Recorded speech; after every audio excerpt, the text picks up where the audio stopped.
नमस्कार, trans talks में आपका स्वागत है। आज हम बात करेंगे, अगर बच्चे को जेंडर इनकॉन्ग्रुएंस या जेंडर डिस्फोरिया होने की संभावना होती है तो पेरेंट्स को और सिबलिंग को उस विषय में क्या करना चाहिए। जैसा हमने पिछले एपिसोड में बताया था कि जेंडर इनकॉन्ग्रुएंस एक ऐसी मेडिकल एंटिटी है जिसमें बच्चा जो असाइंड बर्थ है, जो असाइंड सेक्स है एट बर्थ, उससे अपोजिट बिहेव करता है। जैसे कि पैदाइशी तौर पे अगर बच्चा मेल है तो उसकी फीलिंग्स और बिहेवियर सारा फीमेल की तरह होता है। तो ऐसी कंडीशन में क्या करना चाहिए, इससे पहले हम ये एम्फेसिस करना चाहेंगे कि क्या नहीं करना चाहिए। इस हालत में पेरेंट्स को और सिबलिंग्स को बच्चे को कभी भी डांटना नहीं चाहिए, स्कोल्ड नहीं करना चाहिए, क्योंकि ये एक जेन्युइन मेडिकल एंटिटी है और बच्चा इस चीज़ को जानबूझकर नहीं कर रहा है और न उसका ये वहम होता है। क्योंकि उस बच्चे को एक मेडिकल एंटिटी की जो इशू है वो है, जिसको हम जेंडर इनकॉन्ग्रुएंस कहते हैं, जो कि मेडिकल तौर पे अगर साबित किया जा चुका है कि जो ब्रेन की वायरिंग है वो अपोजिट जेंडर की है। तो इस कंडीशन में अगर हमें लगता है कि बच्चे को ये जो बिहेवियर की प्रॉब्लम्स हैं, अपोजिट सेक्स का वो बिहेव करता है, तो सबसे पहला जो कदम है वो करना चाहिए वो है मेडिकल असिस्टेंस की। इनमें मेडिकली जो प्रोफेशनल जो होते हैं, जो हमारी सहायता करते हैं, वो साइकेट्रिस्ट होते हैं। अब जो ही इसमें साइकेट्रिस्ट को दिखाने की अगर हम बात करते हैं तो बच्चा बोलता है कि मैं मेडिकली और साइकोलॉजिकली तो स्वस्थ हूँ, फिर भी मुझे साइकेट्रिस्ट को क्यों दिखाया जा रहा है। तो इस मिथ को थोड़ा सा मैं दूर करना चाहता हूँ, क्योंकि ये बच्चे वैसे साइकोलॉजिकली स्वस्थ हैं, लेकिन इनका ब्रेन की जो वायरिंग है वो अपोजिट है। और ब्रेन्स को जो डील करते हैं, ब्रेन्स के जो विषय हैं जो वो देखते हैं, वो साइकेट्रिस्ट देखते हैं। तो साइकेट्रिस्ट को दिखाने की सलाह इसलिए नहीं दी जाती है कि बच्चे को साइकेट्रिक कोई डिजीज़ है, बल्कि इसीलिए दिखाया जाता है ताकि वो साइकेट्रिस्ट ये बता पाएँ कि इसको साइकेट्रिक बीमारी नहीं है और ये सिंपल जेंडर इनकॉन्ग्रुएंस है। जैसे जेंडर इनकॉन्ग्रुएंस की परिभाषा हमने पिछले वीडियो में बताई थी कि जो बच्चा है वो असाइंड सेक्स जो होता है उससे अपोजिट बिहेव करता है। ना जो ही हम साइकेट्रिस्ट को ये दिखाते हैं और साइकेट्रिस्ट इस मेडिकल एंटिटी का डायग्नोसिस करते हैं, तो वो डब्ल्यू पाथ गाइडलाइन के अकॉर्डिंग साइकेट्रिस्ट उस चीज़ को डायग्नोसिस देते हैं और सर्टिफिकेशन हमें मिलता है।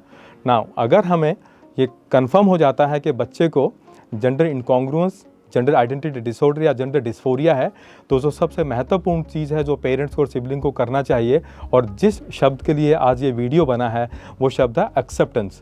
यानी हमें उस बच्चे को एक्सेप्ट करना चाहिए। ओवरऑल एक्सेप्ट करना और ना करना, इस चीज़ में बहुत बड़ा डिफरेंस उस बच्चे की ज़िंदगी में आ जाता है। तो एक सलाह इसके अंदर ये होती है कि ये जो बच्चा है ये जेंडर इनकॉन्ग्रुएंट है और उसकी अपब्रिंगिंग या रेयरिंग उसकी जो होगी अब आगे उसी तरह से होगी, वो साइकोलॉजिकली अपने आप को फील करता है।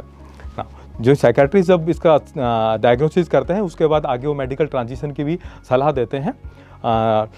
अभी हम जो एक्सेप्टेंस की बात कर रहे हैं, इसी के साथ साथ सपोर्ट सिस्टम भी होता है, और उसी के साथ एक महत्वपूर्ण चीज़ है कि इस चीज़ को इग्नोर भी ना हम। बच्चा जो है जेंडर इनकॉन्ग्रुएंस से जो सफ़र करता है, उसके अंदर कॉन्स्टेंटली एक फाइट चल रही है, एक बैटल चल रहा है। जो ब्रेन और जो बॉडी है, साउल और जो बॉडी है, उसके अंदर एक कांस्टेंट बैटल होती है, क्योंकि उस बच्चे को खुद ये समझ नहीं आता कि मैं क्या हूँ। क्योंकि पैदाइशी तौर पे मैं लड़का हूँ, मेरे सारे के सारे प्राइवेट पार्ट्स और जो पूरा फिजिक है वो मेरा मेल का है, लेकिन मेरी भावनाएं सारी फीमेल की हैं। तो वो बच्चा खुद इस चीज़ से सफ़र करता होता है और एक इंटरनल कन्फ्लिक्ट है। इस कन्फ्लिक्ट के अंदर जो लड़ाई जो अंदर चल रही है वो एक सपोर्ट को ढूंढता है, और सपोर्ट को हम 3 स्टेप्स में डिवाइड करते हैं। यानी समाज के अंदर जो हमारी सपोर्ट सिस्टम है वो इन बच्चों के लिए 3 तरह का सपोर्ट सिस्टम होता है। पहला जो सपोर्ट सिस्टम है वो बच्चा खुद और उसकी फैमिली होती है। ये सबसे महत्वपूर्ण और इम्पोर्टेंट सपोर्ट सिस्टम है, जो कि हमेशा तभी स्टार्ट होगा जब हम उस चीज़ को एक्सेप्ट करते हैं। अगर बच्चा अपने आप को इस चीज़ में एक्सेप्ट करता है और ये समझता है कि समाज में बहुत सारे ऐसे कैंडिडेट्स हैं जिनको जेंडर इनकॉन्ग्रुएंस है, तो वो अपने आप को कॉन्फिडेंट महसूस करता है, और हम उसको सलाह भी देते हैं कि साइकोलॉजिकली वो अपने आप को स्टेबल रखे, क्योंकि अल्टीमेटली इसका ट्रांजिशन हो जाता है और ये कोई बहुत बड़ा इशू नहीं है।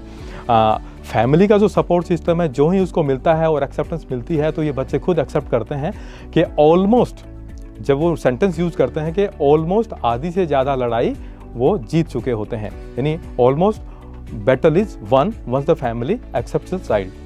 नाउ सेकंड जो सपोर्ट सिस्टम है वो है समाज का। ये बच्चा जब समाज में जाता है, जैसे कि कलीग्स हैं, उसके पीयर्स हैं, जहाँ वो जॉब करता है, वहाँ का एनवायरनमेंट है, ओवरऑल सोसाइटी के जितने भी सिस्टम्स होते हैं इंक्लूडिंग NGOs, वो उसको सपोर्ट करें और उसको इतना सपोर्ट सिस्टम मिले ताकि उस बच्चे को जो इंटरनल कॉन्फ्लिक्ट है वो दिन प्रतिदिन कम होता जाए।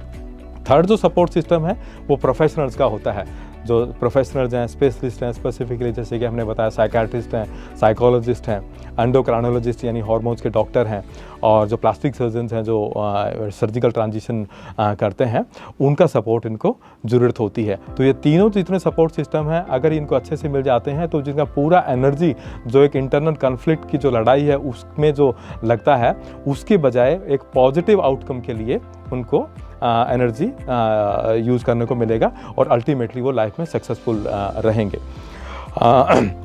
अगर हम उस बच्चे को एक्सेप्ट ना करें या उसको सपोर्ट ना करें, जो सबसे पहला इंपॉर्टेंट स्टेप मैंने बताया कि फैमिली का जो सपोर्ट होता है, तो क्या कॉन्सिक्वेंसेस हो सकते हैं।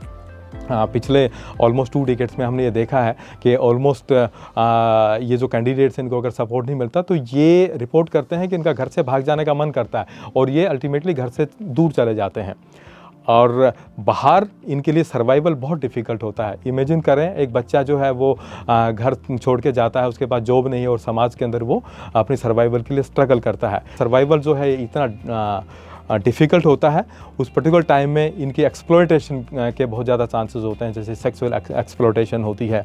ये कई बार बैगिंग के प्रोफेशन में चले जाते हैं, प्रोस्टिट्यूशन के प्रोफेशन में चले जाते हैं, और फिजिकली अगर देखा जाए तो सेक्सुअली ट्रांसमिटेड डिजीज़ के ये शिकार होते हैं, नशे के ये शिकार हो जाते हैं।